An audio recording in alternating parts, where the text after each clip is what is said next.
Greetings. We're back with you for another episode of AquaDog Gear Network. Today we're with you and showing you the venerable Harry Joyce Custom 100 head. Harry Joyce is a name that's basically synonymous with Hiwatt, with military style build quality. This is one of the original amps that Harry himself made. They are being made again under the same name, the Harry Joyce name, by a gentleman named George Scholes. I'll get into that a little bit later, but when I first bought this amp, there were some changes that were made to it, so I actually did. This was a while after Mr. Joyce had passed away. I had sent this to Mr. Scholes on recommendation of a couple friends of mine, and who was able to restore it basically back to 100% original. He had the parts from Harry, apparently, and so did a great job, got it back to where it originally was at. And it is a beast. This thing is loud. It is everything that you imagine in a Hiwatt and more, honestly. It's just flat out loud. It's loud, it's clean, it can be almost crystalline clean at times when you roll back the volume a bit.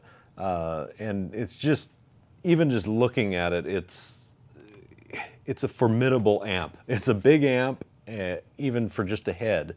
And it just looks loud, even the way it sits.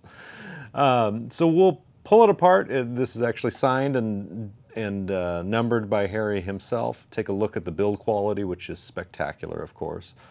That's one of the hallmarks of originally Hiwatt, but then, of course, his mil-spec build technique was second to none. It looks very, very nice on the inside, and it sounds big. It sounds big and clean, lots of headroom, but it's got a great, I don't know, power chords sound pretty powerful through it, we'll say that. It's a little finicky for guitars. Not all of my guitars sound all that great through it, but there are a few that sound pretty cool through it. So we're going to first, since it takes quite a while to cool down afterwards, first we're going to pull the chassis out, take a look at the inside, then we'll put her back together and give it a listen.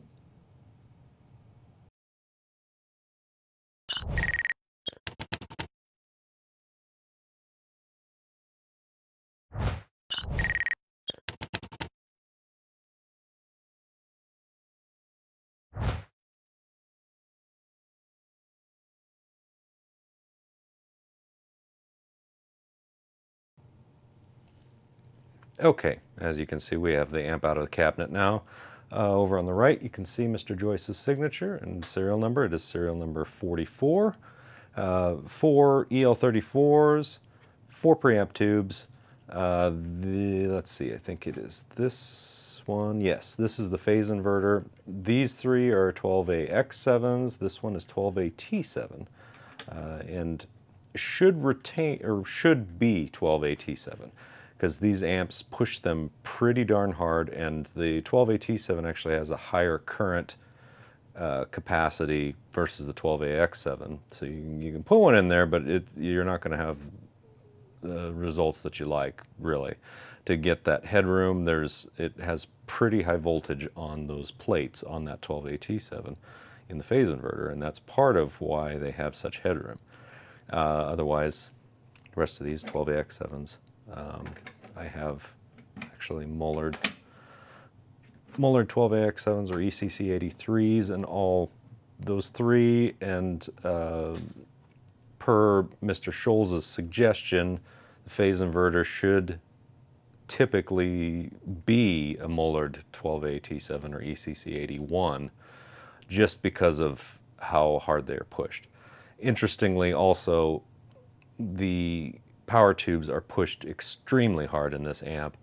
Rarely will I push the master volume up, well, not very high. You know, I'll maybe go 3/4 for a short period. but it has very high plate voltage, high screen voltage, and it eats most current EL34s alive. I currently have in it the Electro-Harmonix 6CA7, the big bottle EL34s types. They're pretty rugged. They're able to handle it. I try to get the lowest current draw ones I can get from these I got from tubestore.com.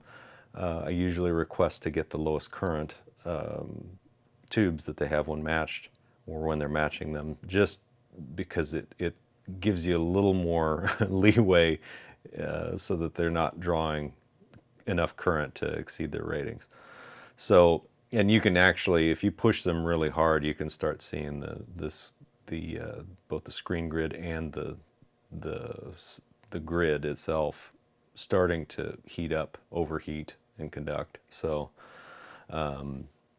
they won't last real long if you continue to do that. So I try to keep it a little bit in check when I'm playing through it, just because it is so hard on the tubes. So let's go ahead and flip this over here. We'll see if we can get a good view inside there. So as you can see, this is on turret board construction, and very neatly laid out. You can see that wires are all at right angles and neatly twisted. It's just it's a thing of beauty, really, to see the inside of one of these. Current Hiwatt and current Harry Joyce amps are very similar too, but it's very, very, very clean, and it's very well built. You'll also notice that there is like a purple dye or paint that's on each solder joint. That is a mil spec technique of you inspect each solder joint, and they are painted as you inspect them to make sure that each solder joint is sound. So when I first got this amp, some of the bias circuit and in this area there was some funny business going on. You could see that they had been messing around. There were some different components over in here. I could have repaired it. That's within my purview, really, to be able to do that. However, I elected to send it to George Scholes just because he had all the original parts. I really wanted to keep it original just because it is such a historical piece, and they are so rare. So, and I'm glad I did that, because he was able to replace with the original parts. Once again, it has the same ink or paint for each solder joint that was put on there. He has really the exact same technique as Mr. Joyce. Did a great job. Replaced the filter caps while he was in there, as they were at that point. They, getting to an age where they needed to be replaced. So, did a great job, and yeah, as you can see, it is quite beautiful on the inside.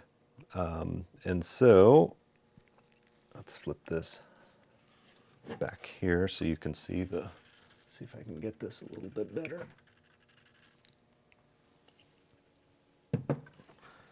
So that you can see the front panel a little bit closer. There's really nothing out of the ordinary that you wouldn't have seen before. It's very much like a Hiwatt.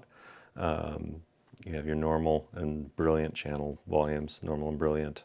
I have this jumpered here, but 4 inputs: bass, treble, middle, presence, master volume. Master volume isn't really what you think of nowadays when you think of master volume, and people that have played Hiwatts and amps like this know how that goes. This isn't really a high gain amp. That master volume is not there to give you a ton of preamp distortion. You better go somewhere else to a different amp if you're looking for that, because that's not what you're going to find with this amp. What you do find is very big sound, very clean, lots of headroom, which we'll get to in just a moment. So that is the inside and the chassis, and you can see the signature there. I'm going to also show you, we'll see if we can get you to see inside the cabinet is also signed by him. So we have the signature on the inside of the cabinet as well as the chassis. So we'll get this put back together here, and then we will get it plugged in and give it a go and let you hear what it sounds like.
So there you have it, the Harry Joyce Custom 100, loud and proud. And it's pretty cool amp. It really is very rare amp. It's pretty neat to have a kind of a piece of history really like this. So wanted to share it with everybody, see the inside and out and hear it, and hope you enjoyed it. Please do subscribe if you enjoy this type of thing. We'll be posting more videos as time goes on. Appreciate you watching. We'll catch you next time. Take care.